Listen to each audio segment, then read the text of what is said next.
any like common signs or symptoms, right? Let's say if I kena right. Cancer. There are few things that drive cancers forward. Wow. Huh? Okay. So my mom has stage 4 colon cancer, right? Finger put up the bomb. Ooh, juice. By the time you have some symptoms, right, it's too late already. Okay, so Why are you hiding the cure for cancer? Yeah lor. This is your daily catch-up.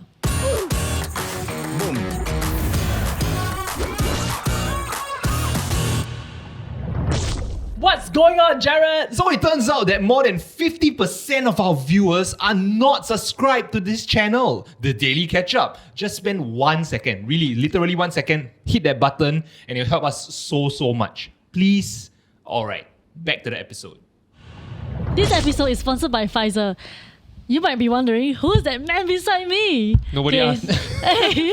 Dr. Ben is a senior consultant medical oncologist. He's a cancer expert lah, basically. Correct. And he's here with us to share more about people's sentiments towards cancer and health screening. Welcome to the show! Welcome, Dr. Ben. Hello. I like how he has like pens as if he's doing a checkup. A lot of pens and highlighter also.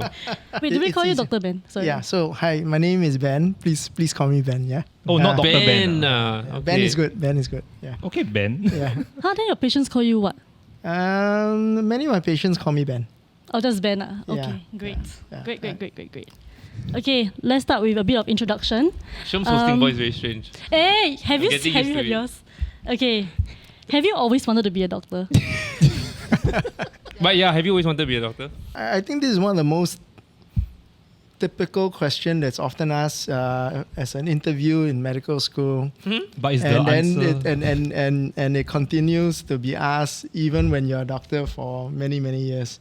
I'm gonna say that many people want to be doctors for whatever reasons, and generally speaking, most people want to do a profession that can help. So it may not be doctor; it could be anything that's related to caring for another person. So nursing, paramedical work like physiotherapy, occupational therapy. But medicine is what I chose, and a doctor is what I am now. So you considered to be a nurse before? Okay, so my mom's a nurse. Ah, Yeah. okay. So my mom's a nurse, It and runs in the family. so my dad's a doctor, right? So my mom's a nurse, and when I was growing up, I think between dad and mom, I probably would have deferred to dad's profession more than mom's. Okay. Yeah. How? Wait, so they're doctor and nurse, so did they meet in the same hospital? Ooh, juice. Love story. Yes. Which hospital? Maybe it was a love story then, but I think that's where they met. Yeah. Okay. Nice. Yeah, my wife's a doctor. That's where we met. We were very antisocial creatures. Or our circle of friends are usually quite small. Antisocial, that's not what I gathered from Grey's Anatomy. When things are happening in different... okay, never mind, we move on from that. Wait, so how do doctors flirt? Just want to know. Like you're so busy right every day, then what do you all do? Like what do you all talk about to get to where you are? Man, I tell you, that question caught me off guard. Okay, where do you meet your wife? In the hospital. Like say department, that kind of. I mean, because we all work together. So. Oncologist also. Oh, no. Oh. I mean, we all started as general doctors first. And as we train, then we take different paths. But yeah, you generally meet people. You generally meet who you, in the end, marry because of your working environment. We don't have a lot of time to do the rest of the stuff. So you either meet people in school. If not, then you meet people in workplace, and obviously some people meet people in church or etc. So ours is hospital then. I've always been curious, like if like two doctors go on a date, right? Yes. And then like, has there ever been an instance, like maybe it happens in TV before, but it's like suddenly got emergency call, then I need to go. Okay, not so much when you're younger, when you're a young doctor. It happens more now that you're an older doctor because. So it has happened before. I mean, I can't remember which anniversary. We were sitting down having dinner, and 1 hour into the dinner, I had to go back to the hospital. Yeah. But your wife being a doctor, she will understand. That she'll be like, okay. Correct? The wife being the wife understands. I'm not sure whether the wife being the doctor truly understands. What's her specialty? She's an infectious disease doctor. Okay. Yeah, but she's in COVID-19. This wow, don't make it seem like we don't know. Oh my god. There are a lot of many infectious diseases. Okay. I'm just saying. Uh, COVID is one of them, correct? Yes, but her main interest is dengue. Interesting. Okay. And we had someone with an expert Yeah. before. Yeah. Oh. dengue. We did. Yeah. No, I was just thinking like, would a good pickup line be, you give me premature ventricular contractions? Sorry, that was a line so from a romantic movie. then. That may be the pickup line for a cardiologist. Okay, speaking of specialties, right? Yeah, did a bit of research. Your profile in your website for Mount Elizabeth. Oh, wow. Okay. Yeah. Is that your Probably not written by me. Oh no. Yeah. But your subspecialty interest is in gastrointestinal cancers. And something I've always been like curious about is like, how do like oncologists like pick their what they want to specialize in? It's like, does one guy like suddenly say like, yeah, I'm interested in the anus. Wait, before that, can we just explain? Can we? Wait, what? There has to be a doctor who has to look at that. No, can we just explain to the audience like what do oncologists do?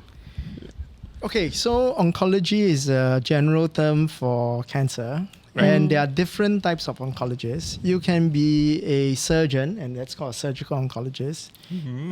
And you can administer radiotherapy, and they are called radiation oncologists. Okay. And then finally, there are medical oncologists, which is what I do, where we administer traditionally treatment called chemotherapy, but that has now branched out to other forms of treatment that are also used to combat cancer. So Speaking of finding solutions to cancer, right? So I read somewhere like online, like Reddit, right? There are some people The like worst resource for medicine. hey, there's some connection between sugar and cancer.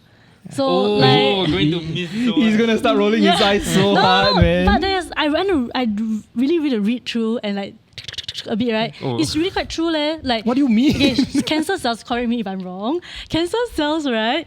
They consume more sugar than your regular cells. So a lot of people are saying if you do eat more sugar, you are more likely to get cancer. Oh, Ben is nodding his head. Oh my god. yeah, Let's I'm. go. Let's go, doctor. Please educate us. Oh my god. This one is a difficult question to answer purely because we don't have all the facts in front of us. Okay. But what is quite clear is that it is not a singular factor. If cutting off sugar will kill cancer, we would have been able to solve the cancer problem probably a lot earlier. Yeah. But there's no doubt that there are few things that drive cancers forward, right? And sugar is maybe one of the entities that can drive cancer forward. But sugar is also an important essence for life to go forward, right? So it's just too simplistic to say I'm going to cut off sugar, no more starch in my life. You have no energy to carry on. It's impossible to say that I'll do all that and the cancer will stop growing because in reality it doesn't. Wait, the main function of sugar is energy. She's digging deeper. Yes. Just asking. Okay, so we cannot totally cut off sugar at all. If not, is there still a reason to live? Everything in moderation, Jones. Okay, what about food that prevent cancer? Say like GMOs. Oh, you know these websites, they always love like Women's Weekly, they'll be like superfoods to Yeah, do prevent this Yeah. smoothie and then like you can lower your risk of And the cancer. truth in that. So again, the answer is that there probably is truth in everything that you're saying, except that it's not a singular solution. It's not a panacea. Yeah. It has no singular solution. A lot of people do observational studies and at one stage was asking the question why the Italian men seem to have less incidence of prostate cancer compared to the rest of the Europeans where prostate cancer is steadily rising. Because Oh, you got an explanation for the doctor. no, wait, why? It's something in their diet. Yeah, so they felt that there was Garlic. something like that. No, not garlic. Pasta. Well, garlic we win already. Huh? Tomatoes. Tomatoes. Yes, Hey. actually it was Oh, the you are. tomatoes. So what happened was because they eat so much of pasta with the tomato sauce, and it must be cooked tomatoes, and there was an entity called lycopene in there, and it must be activated by cooking. All right, and they felt that could be a reason why their prostate cancer incidence was lower. Okay. And that went wildfire for a while. And Everyone should start and- ordering tomatoes. Bolognese pasta is the cure. No. Before you know, obviously, as in everything in life, lycopene becomes a oral supplement that people can Right. take, right? Mm. Right. Everyone wants to And- add lycopene yeah, on their but bottles. that prostate cancer continues to rise in the rest of the world. I'm not saying that it's that there is no link. Everything is interrelated. It's just that when you find one, you realize that it's just part of a network of interactions with a lot of other factors. Yeah. Yeah. So we clearly don't have all the answers. We can only give general things like eat less sugar. I think eat less sugar is good because what is quite clear is the rise in obesity is clearly linked to the rise in cancer. Okay. And Oh. if supposing we can cut down on sugar and reduce the rise in obesity, that will cut down cancer. I think that is a very plausible link. I was not expecting the photo to be like, I didn't know you lie on your side. Oh, Was yeah, I- yeah. Don't you just bend down like? Yeah, I thought it would be like a downward Oh, dog. bend down is for social reasons. Yeah, I caught you off guard with that one. Stop right there. Are you forgetting something? Seems like you've forgotten to hit like, share, and the notification bell. And subscribe. Yeah, subscribe to her. Yeah, she almost Back forgot to the that episode. We haven't solved many chronic illness problems. It's like we give general advice, tell people go and exercise, please eat wisely. It may reduce the incidence of diabetes, but it doesn't stop people from getting diabetes. And the same thing for high cholesterol, etc. So it's just to understand that many diseases are polygenic. That means many causes. Yep. And sometimes you just need that perfect storm to come together before the process is initiated. And some people may have susceptibility to get these diseases, whether it's cancer or any other disease. So it could be the genes interacting with the environment, etc. And that's why we don't have the answer to how to stop something. Okay. Is that why you, like, anecdotally, some people have said, like, oh, my grandmother smoked cigarettes all the way until she's 90 years old, but then this never get lung cancer. But then this guy, like, smoked for 5 years and then he got lung cancer. Oh, your friend's voice damn low. Ah. No, There's someone always who that. doesn't even smoke, right, might also get lung cancer. Yeah, so it's that Yeah. whole perfect storm thing you're talking about. Yeah, isn't it? in fact, the most common cancer amongst women, where they have this particular mutation where they are able to take tablets for, usually occurs in people who don't smoke. Okay. Yeah. Okay. So smoking actually causes another type of cancer, and these type of cancers are usually not so responsive or may not even be responsive to this form of targeted therapy. So it just tells you that in the lung cancer field itself, where there are many types of lung cancer, the causation seems to be different too. Yeah. Yeah, but we just don't have all the answers. I've heard it in passing. I've heard the explanations before, but could you, like, just very quickly, like, kind of help define, like, what's the difference between the stage 1, stage 2, stage 3, stage 4? Oh, yeah, in fact, there's also stage 0. Is there such thing? That too, Okay. I guess. Sure. So again, very simplistic term because Yeah. it really is different between all the cancers. So stage 0 is when it's not truly cancer. So these are the things that we hope to find through screening.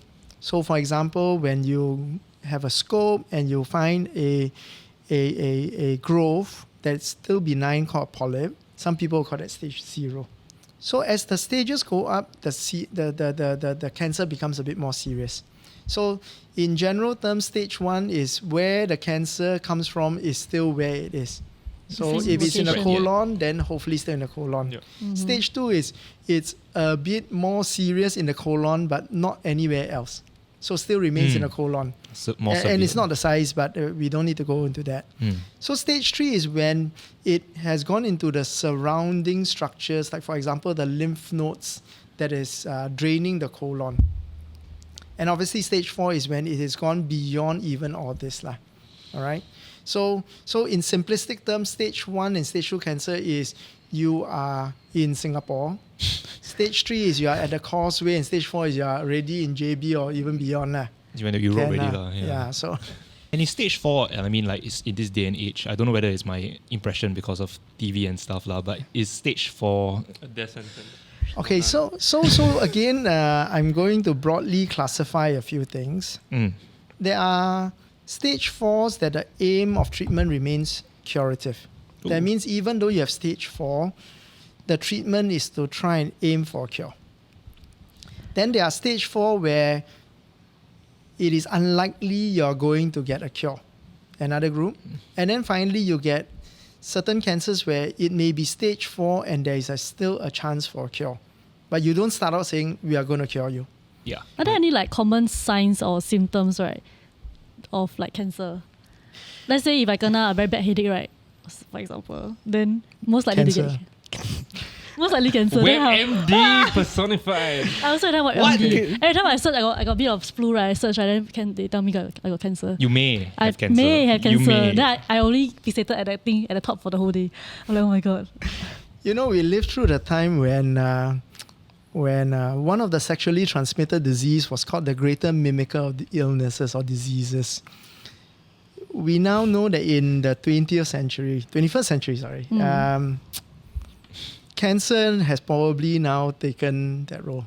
It is probably one of the greatest, it is the greatest mimicker of disease.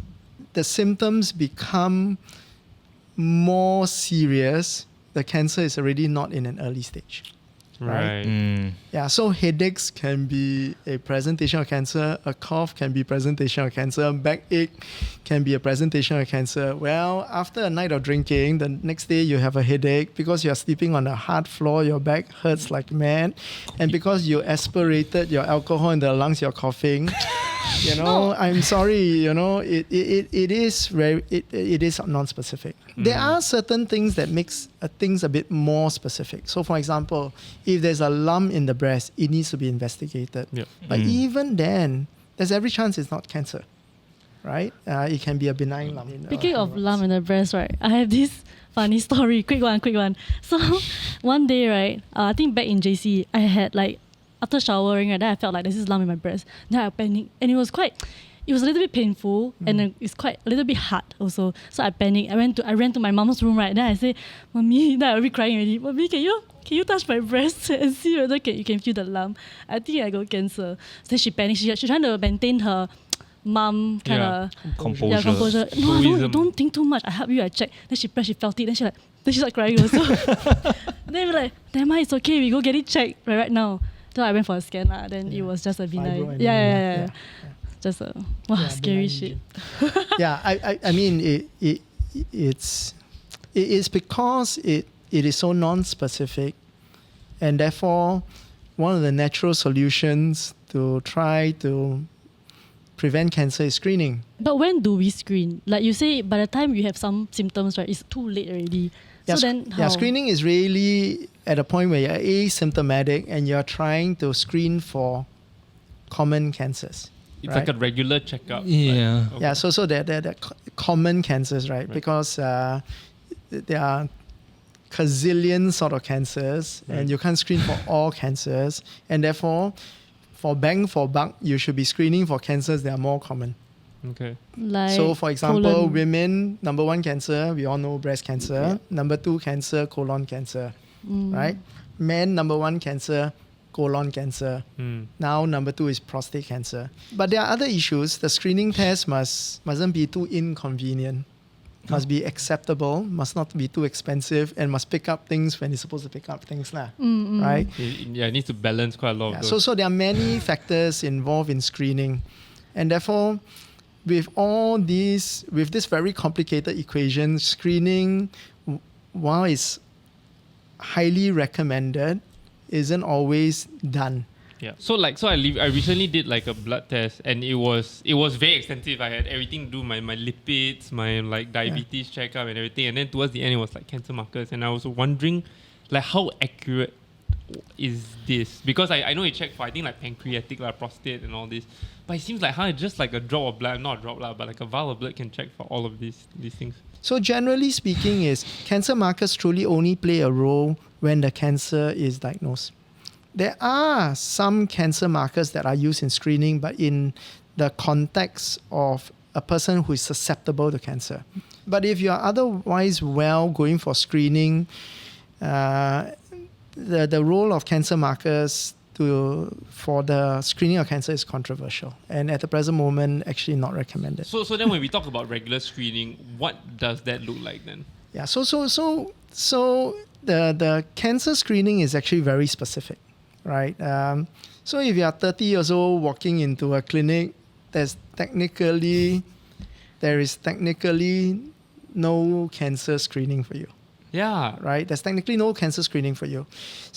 Currently, the screening, the cancers that we're screening for would be, like I told you, common cancer. So colon cancer is common and that's recommended as screening. And while there are many types of screening tests, the most cost-effective screening test is checking the stool for blood that cannot be seen, right? So it's called stool occult blood, okay? So, yeah, shit is right, yeah. So, Nice. Shit happens. Nice. yeah, so in any case, so at this point, the recommendation is for men and women over 50 years and above to undergo this particular screening. So it's done once a year for every year, right? For every year. And if there is blood detected, then subsequent investigations will be recommended. And in this day and age, it will be a scope. Generally, it's called colonoscopy, a scope of the colon. Abdul, sorry. Oh my God.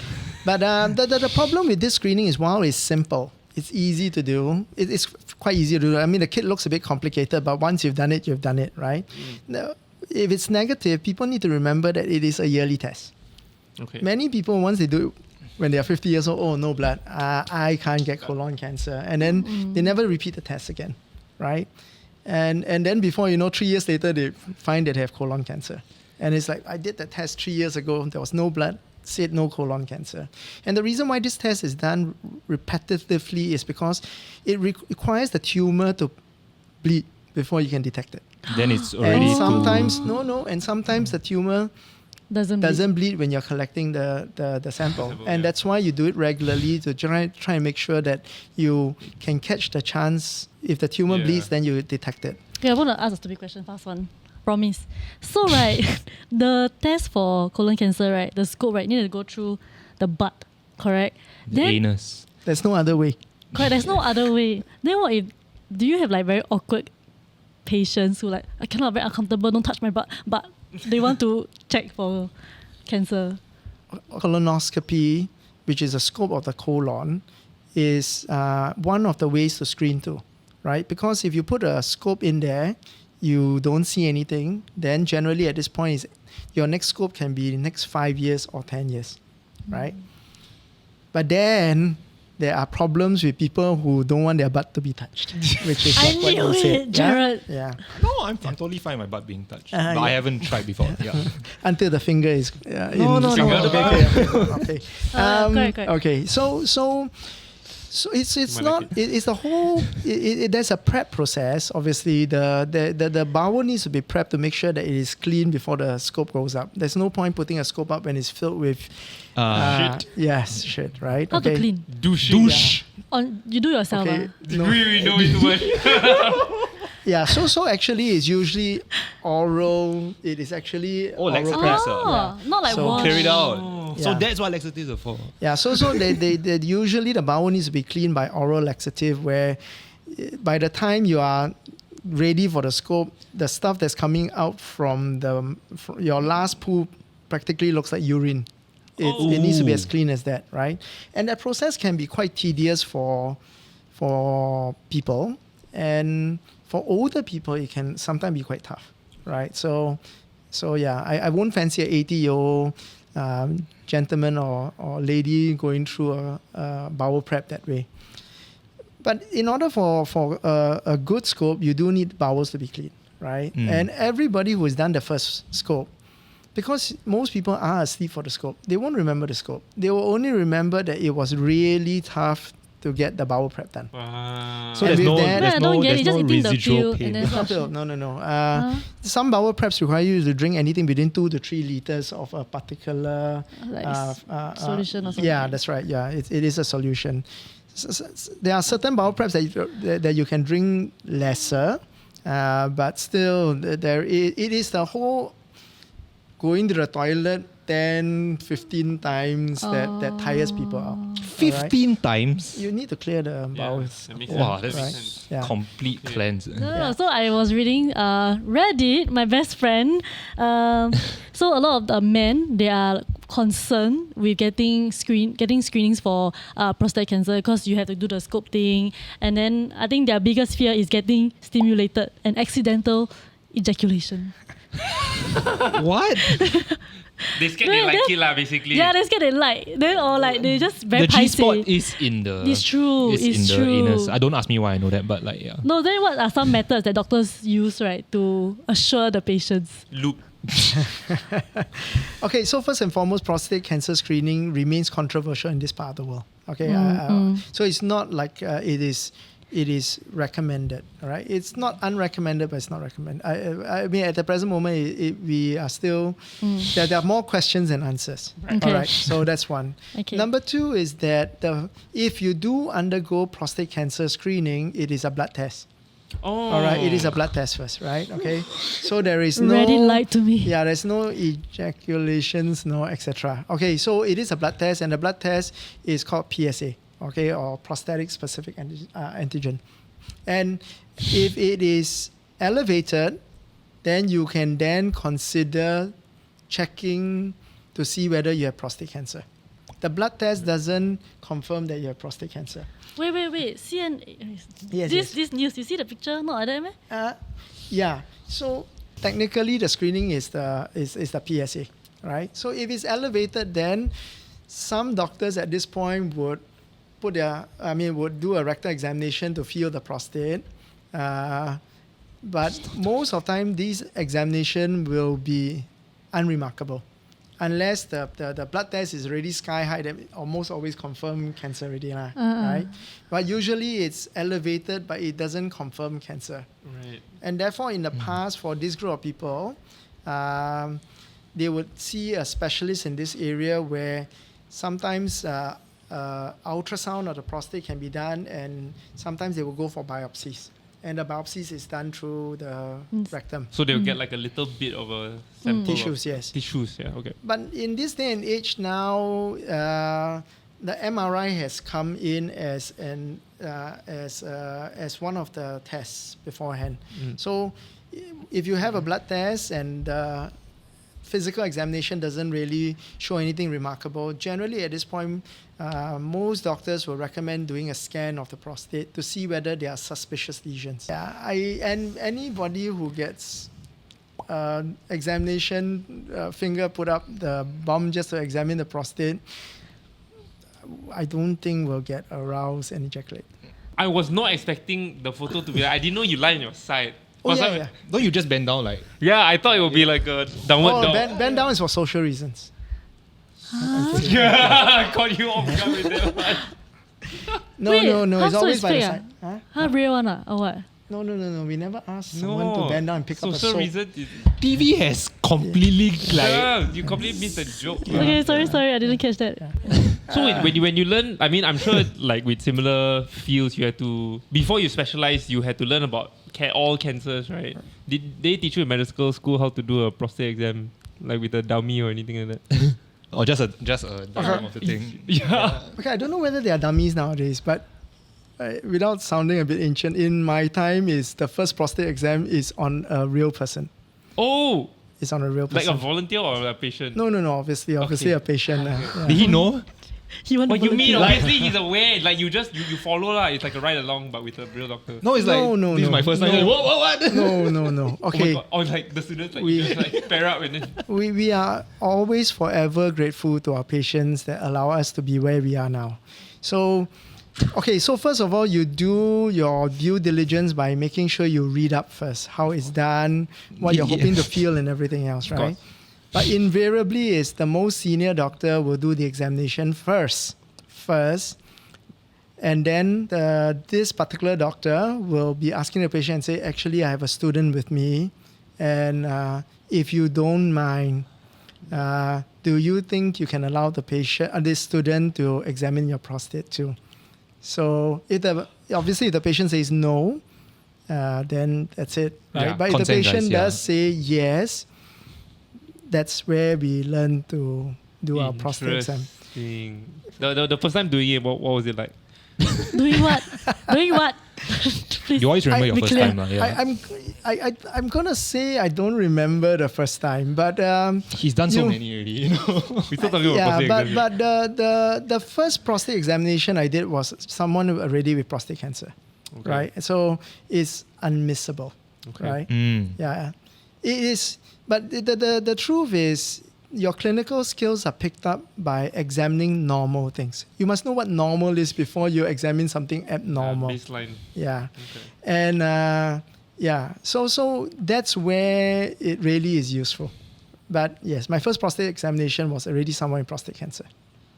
So my mom has had stage 4 colon cancer, right? Like maybe 2 years ago. She recovered 2 years ago.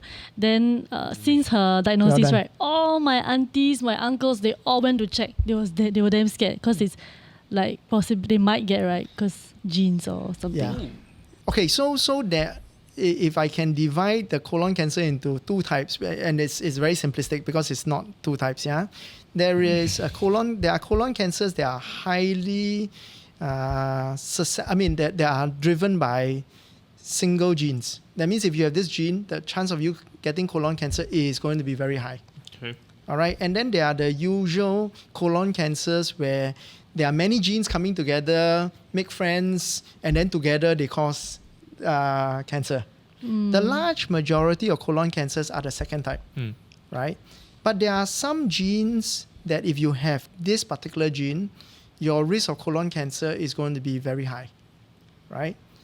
I'm sure your mother doesn't have this gene. But Yeah. what happened is that your mother has the other type where she already has one or two of these friends, right? But then the other friends all came together, interact together, and then she kena this cancer. Her brother and sisters may have these genes too, but they may not have met the other friends, and therefore they won't kena colon cancer. I suppose that's a way to I see. to I say it. see. The gene But- friends, in case you But to if follow the energy. I'm sure it was tested for your mother because it's a routine test that's done now. If your mom's tumor was tested to have this particular genetics mutation, which will lead to a high risk of colon cancer for her, and that's why she kena Yeah. colon cancer. This gene is often a hereditary gene. So if she has this gene, The doctor would have told us. if she has this gene, then all first degree relative, that means up, And down. side, and down. That Uh-huh. means up parents, side Brothers, siblings, sisters. and down meaning children, technically will have a risk of getting this gene. It's actually, whatever, it's a 50% chance of getting this Okay. gene. But if you get this gene, then the chance of you getting colon cancer is in the numbers, is anything in your whole lifetime is 70 to 80%. Wow. Huh? Okay. Okay, but hypothetical. Say Okay. really have. Then they Yes. tell us like, hey, you better go and get checked. And I check, really have. Then what can What I to do? Yeah, to prevent myself of getting colon cancer. You then test your gene and you're like, oh gosh, I have the mummy's gene, Yeah. not Yeah. daddy's one. That Right. means you kena, yeah? Yeah.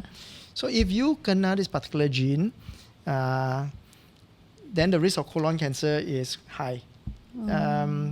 Most people will recommend screening for colon cancer. And if you get colon cancer, the screen will pick it up early, then surgery can be done, and hopefully then you will not get colon cancer again, right? Okay. Okay, now the not so good news is that the screening requires yearly to 2 yearly scopes for Wow. the rest of your life, right? I think because I remember like the day she got diagnosed, the doctor came to us, right? It was quite bad to the extent where her cancer has spread to her liver, her Yes. spleen, and so also some shadowing in her lungs. So it was really quite bad. And I think my question here is, how do you determine how long more can this person live for? Like, what is that? Because the doctor came back to us and told us, like, I can't remember, I think it was 5 months or something. Oh, Then we wow. were so devastated. We were like, what? Yeah, then my dad cried. It was so bad. Yeah. But how do we know? Like, I watched a lot of movies also, and then they just say, 1 more year, but how? What's the math? Past data. Oh, really? Yeah. Okay, so Precedence. it's probably so there are again many factors involved in that, how that number comes about. I think it is fair to say data obviously first starts the benchmark, right? The other part that comes in is obviously there's some degree of experience obviously involved in the doctor. And then at the end of the day, it's really how bad is that cancer. So stage 4 could be somebody who, from the colon, it has gone everywhere. It has affected both the lungs, it has affected the liver, and the lungs already difficulty breathing. The liver is about to fail. They have water in the tummy. That's stage 4.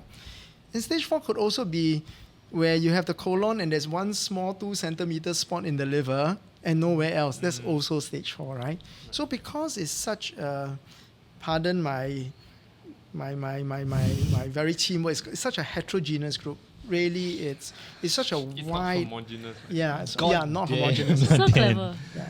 Okay. Yeah. So because there's such a wide variety of people in there, you can't really actually predict. But someone who is already coughing away, breathless, oxygen level low, liver is failing, you won't even say 6 months.